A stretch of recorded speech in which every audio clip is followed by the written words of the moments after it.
안녕하세요. 화평케 하는 자입니다. 오늘도 우연치 않게 또 페이스북에서 동영상을 이렇게 쭉 보다가 그 드라마 라이브라고 아시죠?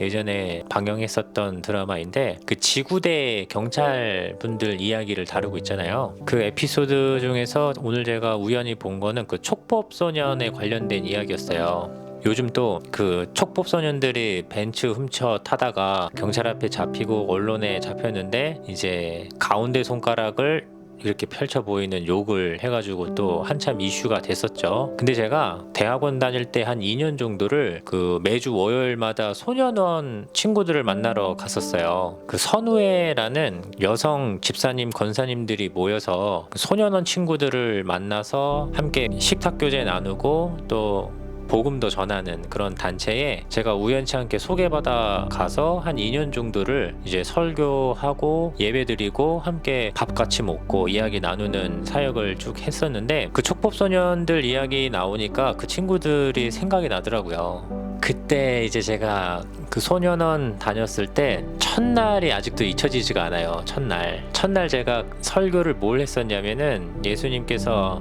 가나 혼인잔치에 물이 포도주로 변하는 사건의 이야기를 설교를 했는데 제가 그런 소년원 같은 시설에 설교는 처음이라 가지고 정말 그 감이 전혀 없었었죠. 그래서 뭣도 모르고 그날 강해 중심의 설교를 준비해 간 거예요. 정말 어처구니 없이. 당연히 처음 보는 사람이 성경에 대한 구체적인 강해 설교를 쭉 하는데 그 친구들 반응이 당연히 좋지가 않았겠죠. 제 인생에서 몇 안 되는 세 손가락에 꼽는 정말 머리가 하얘지는 설교 중에 하나가 그때 설교였어요. 근데 제가 그때 친구들이 좀 기억이 많이 남는 건 뭐냐면은 그때 소년원 갔을 때도 제가 머리가 이렇게 길었거든요. 그리고 그때는 또 전도사 신분이었고 그래서 그런지 몰라도 그 친구들이 저를 되게 어려워하진 않았었어요. 되게 친근하게 대해줬었고 매주 한 번씩 쭉 주기적으로 나가다 보니까 이제 얼굴이 있고 이름도 외워지고 또 그 친구들이랑 어느 정도 이제 관계가 형성이 되잖아요. 그러면은 또 어떤 친구는 저 보면서 되게 안아주는 친구도 있고 오히려 저를 그리고 이렇게 하이파이브를 하거나 또 밥 먹을 때 시덥지 않은 농담도 하고 또 그렇게 이야기하다 보면은 자기의 속 얘기도 이렇게 쭉 하는 친구들도 있었어요. 근데 이제 그 친구들 이야기를 쭉 들어보면은 처음부터 작정하고 소년원에 들어와야겠다라고 생각해서 들어온 친구가 거의 없었어요. 제가 만나본 친구들 중에서는. 그리고 한 90%의 레퍼토리가 뭐냐면은 이제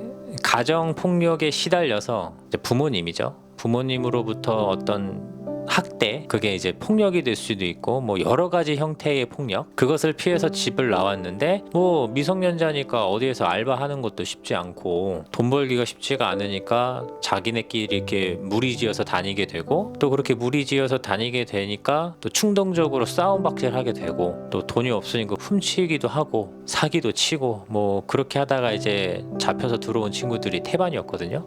그러니까 그 시작점에는 90%는 다 부모님의 폭력에서부터 시작이 된 거예요. 그리고 오늘 제가 본 그 라이브의 그 촉법소년 문제도 돈을 많이 버시는 아버님의 어떤 폭력, 구타, 또 멸시 이런 것들로 인해서 비행을 하게 되고 그런 것들을 자연스럽게 타인에게 폭력적인 형태로 나타나게 되는. 그러니까 그 드라마에서 성동일 배우님이 그런 대사를 하죠. 아이들한테는 죄가 없다. 모두 다 교육을 잘못시킨 어른들의 잘못이다. 그리고 그렇게 잘못된 방향으로 가게 된 아이들이 나중에 커서 또 범죄를 일으킨다. 저는 이 말에 100% 동의할 수는 없지만 그래도 정말로 많은 부분에서는 이 말이 맞다고도 생각을 해요. 적어도 제가 여태까지 만나봤던 그 소년원 친구들의 대다수는 성인으로부터의 어떤 폭력, 기타 등등의 문제로 인해서 다 소년원으로 오게 된 거거든요. 그런데 개 중에는 그렇게 소년원에서 뭐 2년씩 있다가 사회에 나갔는데 또다시 들어오는 애들이 한 60% 70% 정도 된다고 하더라고요. 그리고 제가 2년 동안 소년원을 쭉 다녔을 때에도 나갔다가 다시 들어온 애들도 봤었어요. 그 중에서 어떤 한 친구는 왜 나갔다 다시 들어오게 됐냐면 그렇게 2년 동안 소년원에서 생활을 하다가 집에 갔더니 또 아버님이 가정폭력을 휘두르는 거예요. 그래서 차라리 내가 집에서 이렇게 맞고 사느니 다시 소년원에 들어가서 생활을 하는 게 훨씬 낫겠다라고 생각해서 들어온 친구도 있었거든요.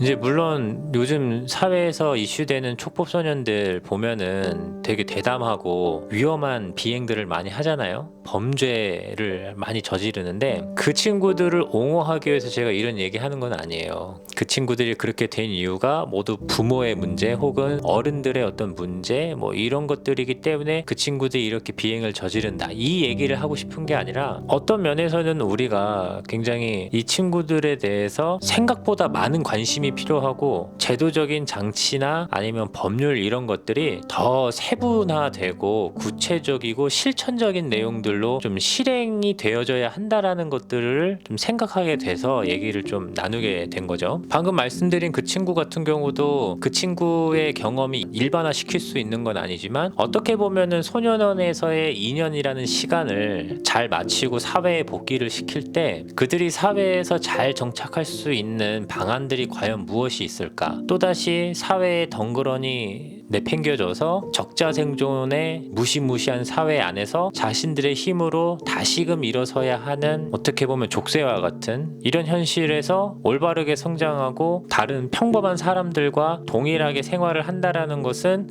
사실 굉장히 우리가 낭만적인 태도로 그 친구들을 바라보는 거죠. 아예 그 친구들은 출발선상부터가 굉장히 뒤처져 있거나 아니면 그 출발조차도 하지 못하는 친구들도 많이 있기 때문에. 그런데 또 역설적인 건 뭐냐면은 소년원에서 나오게 돼서 또 어떤 시설로 보내게 되면은 그 친구들한테는 또 그거 자체가 소년원이 돼버리는 거예요. 제2의 소년원이. 그래서 이게 진짜 끝이 없는 이 메비우스 띠처럼 쉽게 풀리지 않는 문제가 되는 거죠. 그래서 뭐 촉법소년에 관련된 법을 높이자, 그리고 강력한 처벌을 하자, 이렇게 이야기하는 것이 한편으로는 공감이 되고 이해가 되면서도 어떤 면에서는 그 친구들이 또다시 재기하고 사회에 나올 수 있는 기회가 정말로 박탈되는, 그 친구들이 미성년자로서 형사처벌을 받게 돼서 사회에 나오게 되면은 뭐 적어도 한 20살? 많이 가봐야 이제 한 25살 정도 되는 건데, 그 친구들이 그렇게 생활을 마치고 사회에 나와 있을 때에는 이미 범죄자라는 낙인이 찍혀 있고, 또 심한 경우에는 빨간 줄이 그어져 있을 수도 있고, 어쨌든 전과가 되는 거니까. 그렇게 된 친구들이 20대 중반에 사회에 나오게 되면 할 수 있는 일이 과연 뭐가 있을까? 대부분 그 나이 때에는 이제 대학생이거나 아니면은 빠르면은 공기업에 취업하는 친구들이 많이 있을 텐데, 그때 다시 수능을 봐서 대학교를 간다고 하면 또 그 공부할 수 있는 경제적인 뒷받침은 누가 해줄 것이고, 또 평생 공부를 하지 않은 그 친구가 수능을 본다? 과연 수능을 잘 볼 수 있을까? 또 어디에 취업을 하기에도 전과가 있는 친구들을 과연 써줄 수 있는 그런 기업들이나 회사, 뭐 가게, 뭐 어디가 있을까? 그렇기 때문에 촉법소년들에 대한 형량을 높이는 것 자체가 이게 쉬운 문제가 절대 아니다.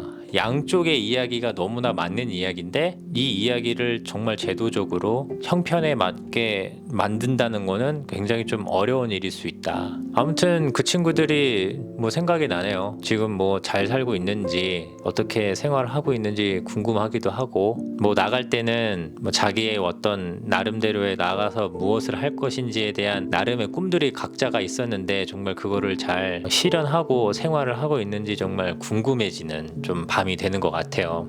다만 제가 좀 한 가지 아쉬운 게 있다면은, 제가 매주 갔었을 때 항상 고민이었어요. 어떻게 하면 이 친구들에게 복음을 잘 이야기해 줄 수 있을까? 근데 쉽지 않더라고요. 정말 쉽지 않더라고요. 여태까지 만나봤었던 사람들, 대중들 앞에서 설교한 거의 난이도가 정말 최상이었던 것 같아요. 연령도 이제 청소년기이기도 하고, 또 그들이 가지고 있는 백그라운드에서 복음을 이야기한다라는 것 자체가 굉장히 힘든 거죠. 항상 실패와 좌절과 아픔만 경험했었던 친구들에게 그럼에도 불구하고 예수님이 소망이다라고 하는 이야기가 정말 씨알도 안 먹히는 거죠.